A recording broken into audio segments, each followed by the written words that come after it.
Queridos hermanos, iniciamos la lección divina de este miércoles 19 de marzo, en que celebramos la solemnidad de San José, esposo de la Virgen María. Por la señal de la Santa Cruz de nuestros enemigos, líbranos, Señor Dios nuestro, en el nombre del Padre, y del Hijo, y del Espíritu Santo. Amén. Señor mío, Dios mío, creo firmemente que estás aquí, que me ves, que me oyes.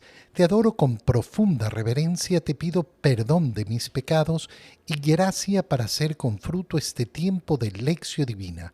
Madre mía Inmaculada, San José, mi Padre y Señor, Ángel de mi guarda, interceded por mí. En la primera lectura de esta solemnidad de San José leemos el segundo libro de Samuel, capítulo 7, versículos 4 al 5, 12 al 14 y 16. En aquellos días el Señor le habló al profeta Natán y le dijo: Ve y dile a mi siervo David que el Señor le manda decir esto: Cuando tus días se hayan cumplido y descanses para siempre con tus padres, engrandeceré a tu hijo sangre de tu sangre y consolidaré su reino. Él me construirá una casa y yo consolidaré su trono para siempre. Yo seré para él un padre y él será para mí un hijo.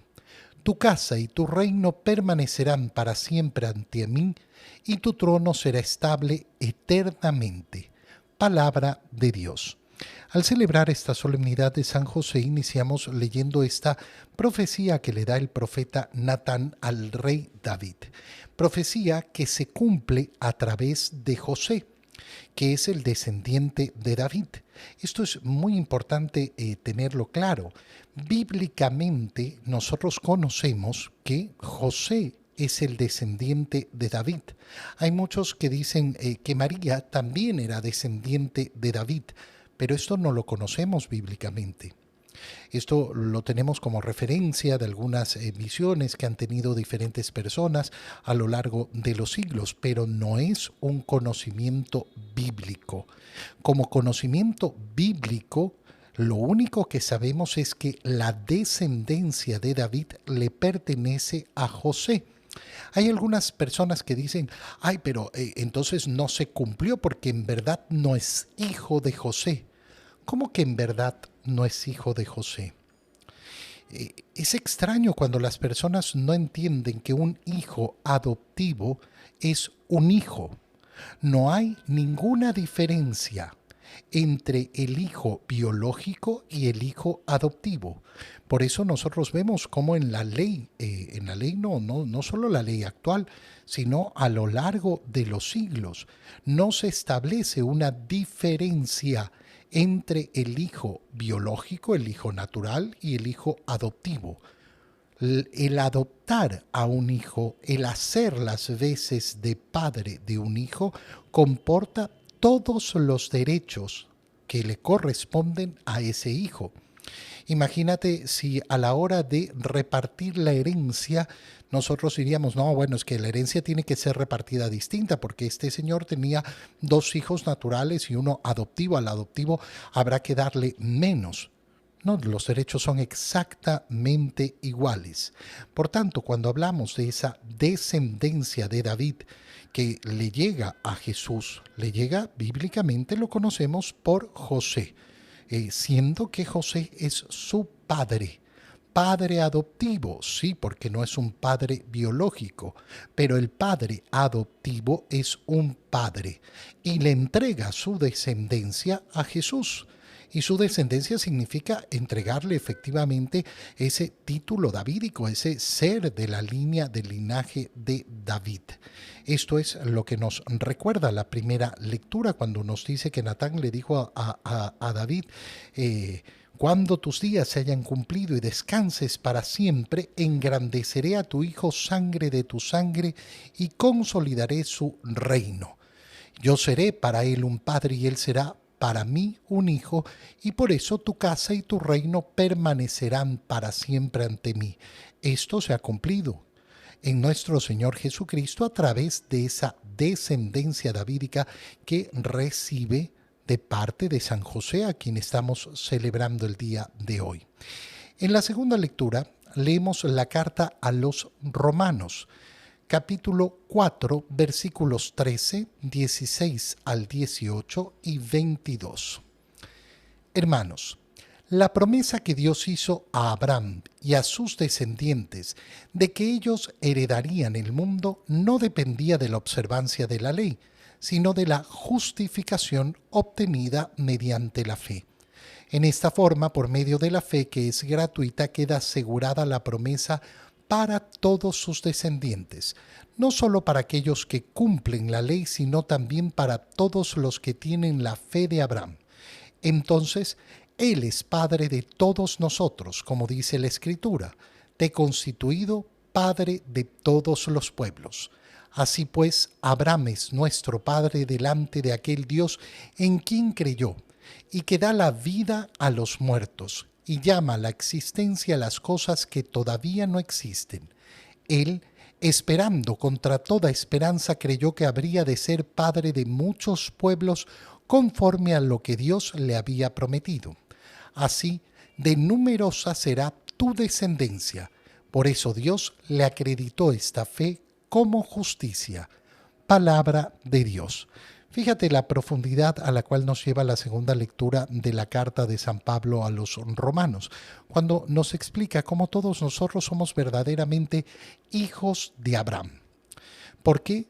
Porque Abraham es nuestro padre en la fe.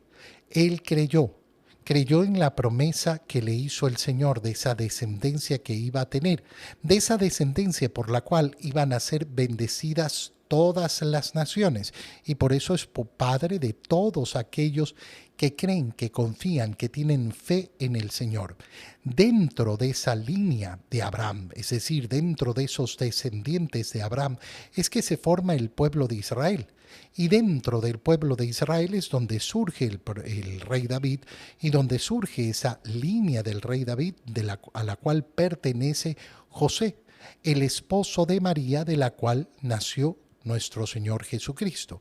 Y por tanto, vemos efectivamente cómo la promesa del Señor hecha a Abraham se cumple en nuestro Señor Jesucristo, pero en esa promesa han participado todas las generaciones que han pasado después de Abraham, hasta llegar a José. Qué maravilla es cómo se nos muestra que la salvación de los hombres es operada por el Señor, no sin la participación de los hombres, y entrando efectivamente en la profundidad de la historia de la humanidad, de la historia de las descendencias, donde se va viendo efectivamente uno tras otro. Y qué bonito es en este día de San José comparar esa fe de Abraham con la fe de José, porque José también tuvo una fe gigantesca, enorme, y por eso lo llamamos Padre y Señor nuestro.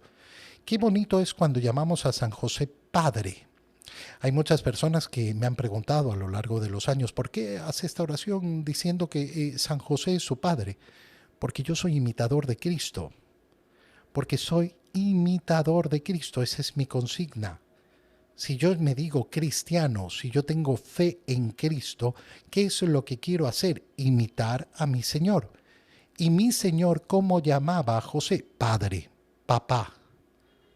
Y entonces, claro, si yo quiero imitar a mi Señor Jesucristo, ¿cómo no voy a reconocer esa paternidad de José sobre mí?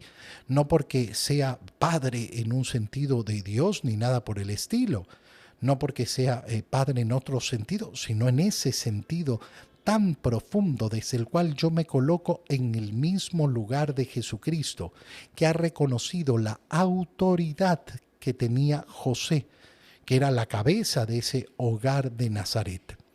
En el Evangelio, leemos el Evangelio de San Lucas, capítulo 2, versículos 41 al 51.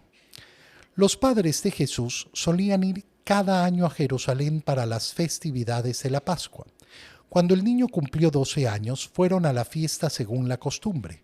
Pasados aquellos días se volvieron, pero el niño Jesús se quedó en Jerusalén sin que sus padres lo supieran. Creyendo que iba en la caravana, hicieron un día de camino. Entonces lo buscaron y al no encontrarlo regresaron a Jerusalén en su busca. Al tercer día lo encontraron en el templo, sentado en medio de los doctores, escuchándolos y haciéndoles preguntas. Todos los que lo oían se admiraban de su inteligencia y de sus respuestas. Al verlo, sus padres se quedaron atónitos y su madre le dijo: Hijo mío, ¿por qué te has portado así con nosotros? Tu padre y yo te hemos estado buscando llenos de angustia. Él les respondió: ¿por qué me andaban buscando?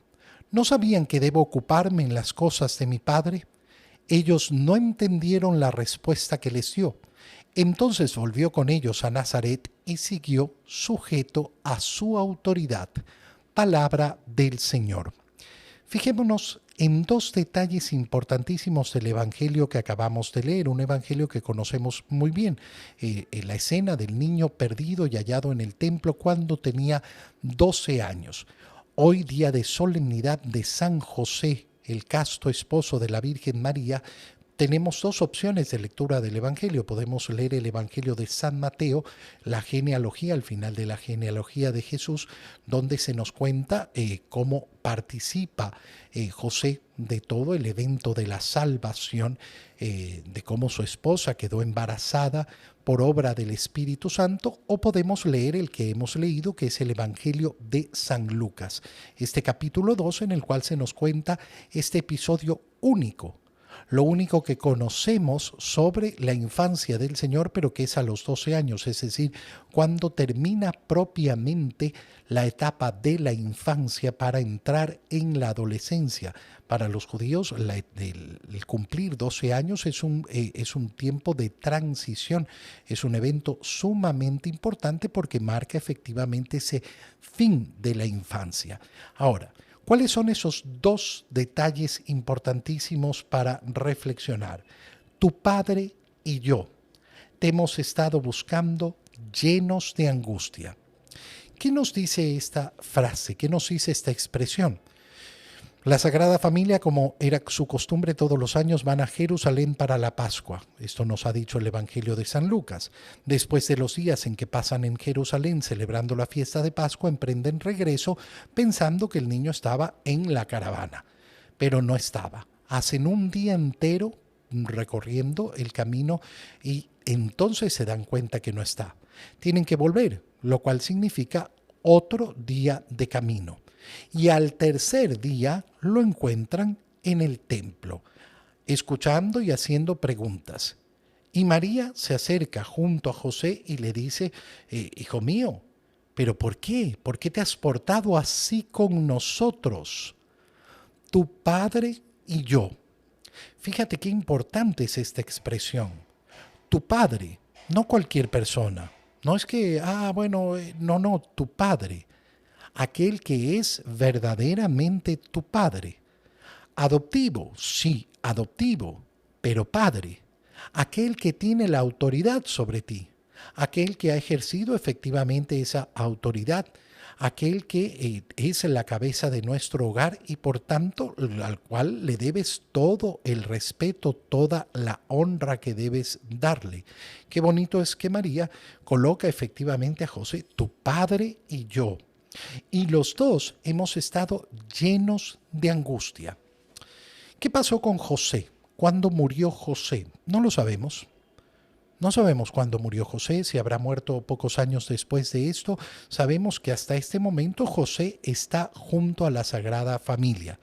Y lo otro que sabemos es que José deja de aparecer en los evangelios cuando empieza la vida pública de Jesús. No se nos narra en los evangelios la muerte de José, no se nos dice absolutamente nada de él.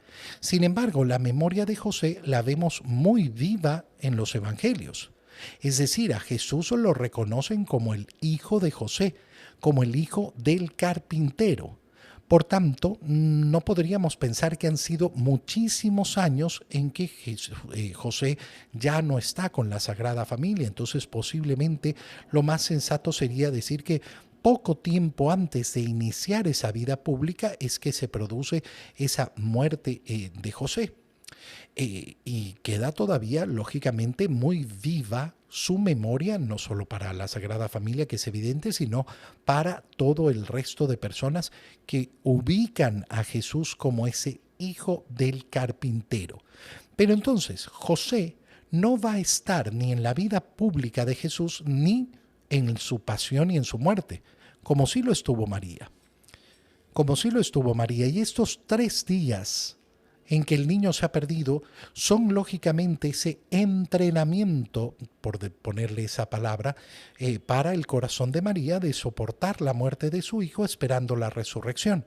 Pero fueron también la pasión de José, la pasión de José de haber perdido al niño. En varias ocasiones tenemos en los evangelios cómo debe haber sido la frustración de José al no poder realizar la labor que tenía que realizar. Piensa, por ejemplo, cuando llegan a Belén y no encuentran lugar en la posada y su esposa está por dar a luz y tienen que ir a un pesebre. Este es el hogar que provee José en ese momento. ¿Tú crees que el corazón de José no sufrió? No sufrió el hecho de decir, oye, no he podido dar, proveer aquello que debía proveer, aquella seguridad, aquella tranquilidad que yo debía dar a mi familia. Y esta angustia, la angustia de haber perdido al niño durante 3 días, tiene que haber sido muy profunda. María la testimonia. Estábamos buscándote llenos de angustia. La angustia no solo era mía, no solo era de la madre, era de los dos, de tu padre y de mí.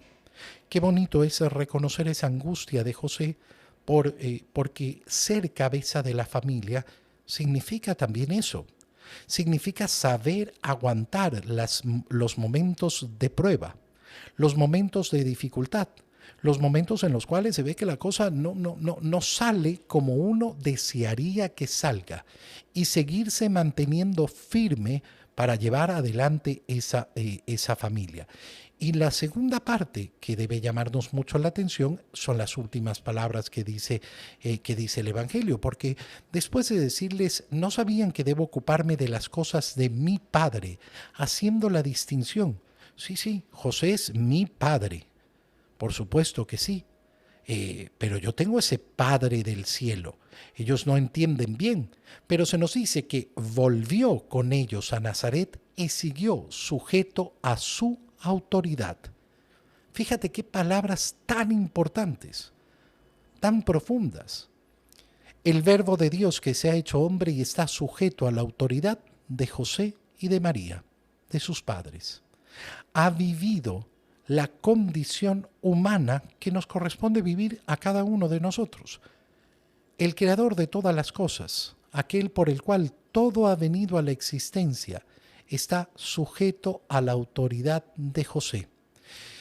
Autoridad que no se desarrolla de una manera mala, que no se desarrolla de una manera impositiva, que no se desarrolla de una manera violenta, no podemos imaginar eso de José, sino esa autoridad bella, esa autoridad paternal, de aquel que da la vida por sus hijos, de aquel que quiere lo mejor por sus hijos. Jesús reconoce esa autoridad de José.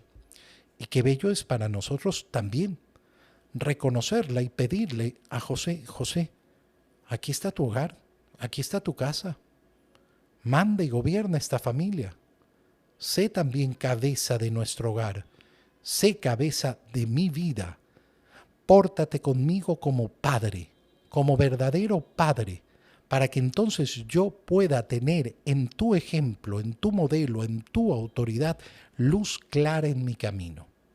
Te doy gracias, Dios mío, por los buenos propósitos, afectos e inspiraciones que me has comunicado en este tiempo de lección divina. Madre mía Inmaculada, San José, mi Padre y Señor, Ángel de mi guarda, interceded por mí. María, Madre de la Iglesia, ruega por nosotros. Queridos hermanos, que el Señor los bendiga, los cuide y los proteja en el nombre del Padre, y del Hijo, y del Espíritu Santo. Amén. Que tengan todos un feliz día y una feliz fiesta de San José.